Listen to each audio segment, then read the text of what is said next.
Much. Joining me now for more on this topic, Richard Weitz. He is a senior fellow and director of the Center for Political Military Analysis at the Hudson Institute here in Washington. Welcome. Your impressions of the meeting? I thought it went exceptionally well. It went much longer than I thought. They discussed all the important topics I would have asked about. They didn't skirt any issues. They seemed to have very good personal chemistry.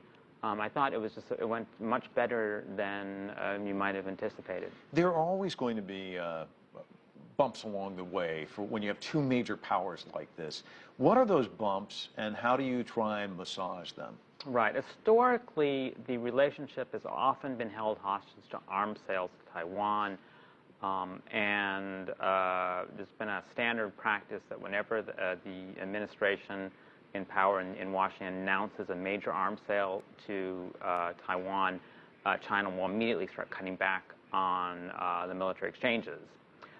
Thus far, as we know, cross-strait relations has gone very well. The Obama administration has announced some arms sales, but nothing revolutionary, not the kind of the most serious systems that would have concerned the Chinese. So that seems to be going well, but at some point that might change. They might decide to actually offer something that would upset the Chinese more. Now, another periodic problem has been accidents, I would call them. So when the U.S. Accidentally bombed the Chinese embassy in Belgrade in the war in Kosovo, or when the U.S.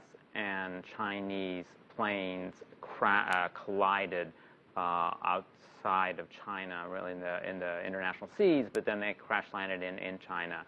That was a major incident. So something like that you can imagine easily happening, which is why we're having these kind of military dialogue to avert that, to have a better understanding of operating practices and so on. What does inviting China to RIMPAC do? Does that help as well? I think and China's accepting. Yes, I think it's definitely it's a first. They have not done that. It's a large exercise. It'll give a good opportunity for a bunch of countries to interact.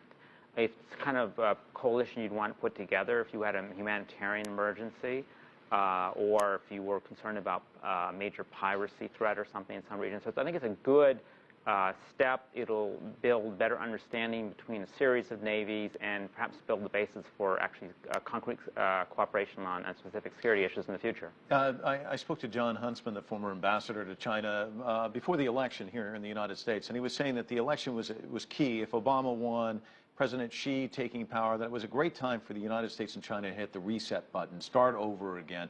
We saw great talks in Southern California between President Obama and President Xi. These seem to be going very well. Has the reset button been hit, and is this a new path, would you say, forward? Well, certainly in the military relationship, you could say that. The military relationship has traditionally lagged behind the diplomatic relationship. And that, it's clearly in terms, if you're just thinking in terms of exchanges and activities, is much better than it's been in the past. And clearly there's been a lot of progress in that.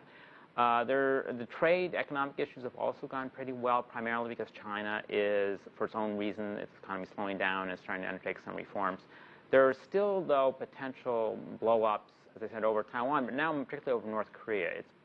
You could think of a lot of scenarios where they come to clash over Korea, as well as cooperate. And I think that will be a major indicator of where we're going to go in the future. Richard Weitz, thank you for your insights. Appreciate it.